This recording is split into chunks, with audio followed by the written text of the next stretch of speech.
ہو گئے۔ آج سناتا ہوں اس نے اسلام کے لیے کیا کیا کیا ہے۔ سب سے پہلے دنیا کی چوٹی یعنی اقوام متحدہ میں سب کے سامنے کہا کہ ہمارے نبی پاک صلی اللہ علیہ وآلہ وسلم کی توہین مت کرو۔ جب آپ لوگ ان کی شان میں گستاخی کرتے ہو تو ہمارا خون کھولتا ہے اور پھر مسلمان آپے سے باہر ہوتا ہے۔ جس کے بعد دنیا نے دیکھا کہ عرب ممالک بھی جاگ اٹھے، روسی صدر پیوٹن نے بھی ہاں میں ہاں ملائی، چیچنیا کے مسلمان اش اش کر اٹھے، اردگان نے گلے سے لگایا، محمد بن سلمان چل کر پاکستان آیا، ملائیشیا، قطر، امارات، ایران، افغانستان، بنگلہ دیش، غرض ہر مسلمان ملک نے اس شخص کو خراج تحسین پیش کیا۔ اسی اسلامی جمہوریہ پاکستان میں قرآن مجید اور دیگر پاک کتابوں کے لیے امپورٹ کیے جانے والے پیپر تک پہ ٹیکس لگا ہوا تھا، جو ٹیکس اس عمران خان نے ختم کر دیا کہ دینی کتب ہر پاکستانی کم سے کم ہدیہ میں خرید سکے۔ سمندر پار سری لنکا میں وبا سے مرنے والوں کو جلا دیا جاتا تھا۔ وہاں کے مسلمانوں کی دہائی سن کر اس عمران خان نے سری لنکن حکمران کو اس بات پر قائل کیا کہ مسلمانوں کو اپنے پیاروں کو جنازے پڑھانے دو، جس کی بات مانتے ہوئے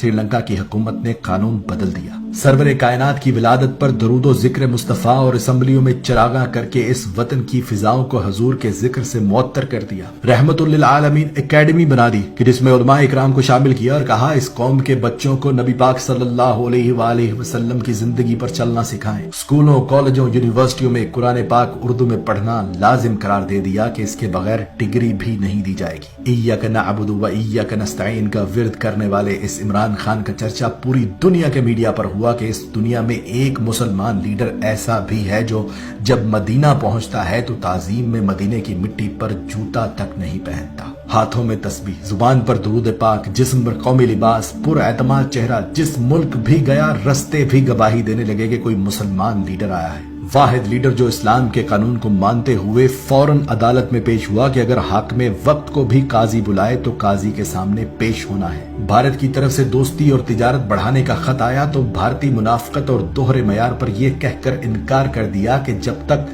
کشمیریوں کو ان کا حق نہیں دیتے تم سے تجارت بھی نہیں کروں گا۔ اسرائیل نے فلسطین پر حملہ کیا تو راتوں رات اپنے وزیر خارجہ کو امریکہ بھیجا، ہنگامی بنیادوں پر اقوام متحدہ کا اجلاس بلایا اور جنگ بندی کروائی اور بغیر ڈرے ان کے منہ پر یہ بھی بول کر آئے کہ تم لوگ ڈیپ پاکٹس پر چلتے ہو یعنی منافق ہو۔ قومی لباس پر کسی نے پوچھا کہ آپ شلوار قمیض ہی کیوں پہنتے ہیں تو اس نے کہا دو وجوہات ہیں کہ اگر ایک حکمران ہی قومی لباس نہ پہنے تو اس کی عوام کیسے قومی لباس کو عزت دے گی، اور دوسری یہ کہ قومی لباس میرے اپنے ملک کا ہے، میڈ ان پاکستان ہے، تو میں چاہتا ہوں کہ ہم میڈ ان پاکستان چیزیں ہی استعمال کریں اور جب تک میں خود مثال نہیں بنوں گا دوسروں سے بھی توقع نہیں کرنی چاہیے۔ یہاں تک کہ بینک ملازمین کو بھی کہا کہ آپ لوگ بھی کوشش کریں قومی لباس پہنے، کیونکہ قومی لباس میں سادہ عوام آپ سے زیادہ اعتماد سے بات کر سکتے ہیں۔ وہ اور بات ہے کہ اس کے اس مشورے پر میرے ٹی وی چینلز پر بیٹھے فنکاروں اور تجزیہ نگاروں نے مزاح میں اڑا دیا۔ واحد لیڈر جس نے بے حیائی ختم کرنے کے لیے عورتوں کو قرآن کے مطابق کہا کہ پردہ کریں، کپڑے ٹھیک پہنے، حالانکہ یہ عین حکم قرآن ہے کہ اپنی عورتوں سے کہہ دو کہ جب باہر نکلے تو اپنا جسم ڈھانپ لے، مگر اس مشورے پر بھی میرے میڈیا سمیت اپوزیشن اور تمام علماء اکرام میں سے بھی کوئی اس کی حمایت کو نہ آیا اور وہ مشورہ بھی مزاح میں اڑا دیا گیا۔